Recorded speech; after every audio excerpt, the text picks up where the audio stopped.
नमस्कार मित्रांनो, कमळी मालिकेत पुढील भागांमध्ये आपल्याला अनेक ट्विस्ट बघायला मिळणार आहे। त्याच्यातला एक ट्विस्ट असा असणार आहे की अन्नपूर्णा एकच प्रश्न विचारणार आहे आणि कमळीचं एक नाही तेच सगळं नातं मोडून टाकणार आहे।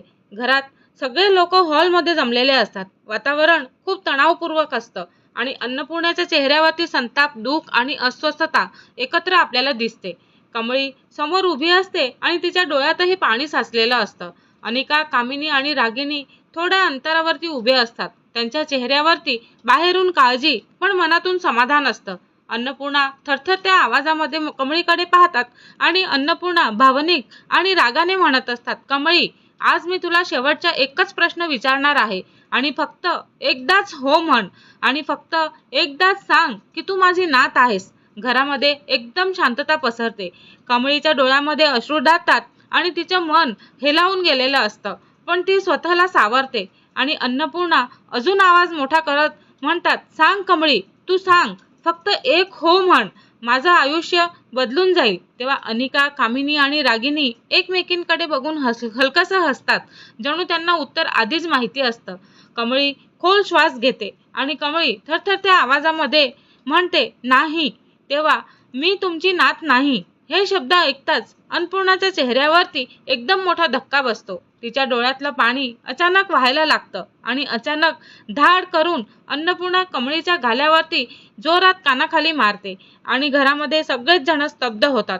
कमळी गाल पकडून खाली पाहत उभी राहते आणि तिच्या डोळ्यातून अश्रू सतत वाहत असतात। अन्नपूर्णा ओरडतच तुटलेल्या आवाजामध्ये म्हणत असतात, जा, निघून जा, तू माझ्या घरातून आणि माझ्या आयुष्यातून निघून जा। आजपासून तुझा आणि माझा काहीही संबंध नाही।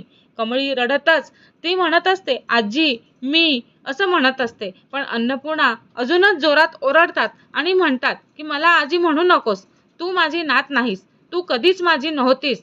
हे शब्द बोलताना अन्नपूर्णा पूर्णपणे तुटलेले दिसतात आणि तिचे हात थरथरत असतात। डोळ्यातून अश्रू थांबत नसतात आणि दुसऱ्या बाजूला अनिका, कामिनी आणि रागिणी एकमेकींकडे पाहतात। त्यांच्या चेहऱ्यावरती हलकसं समाधान आपल्याला दिसत असतं। अनिका मनामध्ये विचार करते, आज शेवटी कमळी घराबाहेर गेलीच आणि आता सगळं आपल्या मनासारखंच होणार। कामिनी पण मनामध्ये विचार करते की अन्नपूर्णा आज मनातून पूर्ण तुटलेली आहे, आता आपल्याला थांबवणारं कोणीच नाही। तेव्हा रागिनीही मनामध्ये विचार करते की हा क्षण आपल्यासाठी खूपच महत्त्वाचा आहे आणि खूप दिवसातून वाट पाहत होतो, तो क्षण आज आलेला आहे। इकडे अन्नपूर्णा सोफ्यावरती बसते आणि तिचं पूर्ण शरीर थरथरत असतं आणि ती जोरजोरात रडायला लागते। अन्नपूर्णा रडतच म्हणत असते, मला नेहमी वाटायचं की कमळीच माझी नात असू शकते, तिच्यातच माझं रक्त दिसायचं आणि ती कमळीकडे शेवटचं पाहते। अन्नपूर्णा तुटलेल्या आवाजात म्हणत असते, पण आज तू नाही म्हणालीस ना आणि माझं सगळं स्वप्न तुटलं। कमळी रडतच दरवाजाकडे चालायला लागते आणि ती मागे वळून अन्नपूर्णाकडे पाहत असते, पण अन्नपूर्णा डोळे बंद करून रडतच बसलेले असतात। कमळी घराबाहेर पाऊल टाकते आणि दरवाजा हळूच बंद होतो। घरात अजूनही अन्नपूर्णाचा रडण्याचा आवाज घुमत असतो आणि दुसऱ्या बाजूला अनिका, कामिनी आणि रागिनीच्या चेहऱ्यावरती एक धोकादायक समाधान दिसत असतं, जणू त्यांचा प्लॅन यशस्वी झालेला आहे। पण हे सगळं अन्नपूर्णाचं का कमळीचं हे कोणाचं स्वप्न होतं का खरंच हे सगळं स्वप्नाच्या ऐवजी कमळीच्या आयुष्यामध्ये आलेला मोठा ट्विस्ट आहे? हे कमळी खरंच घर सोडून जाईल का आणि अन्नपूर्णा पुन्हा कमळीला परत बोलवेल का की ह्या घटनेनंतर घरात अजून मोठं वादळ येणार आहे?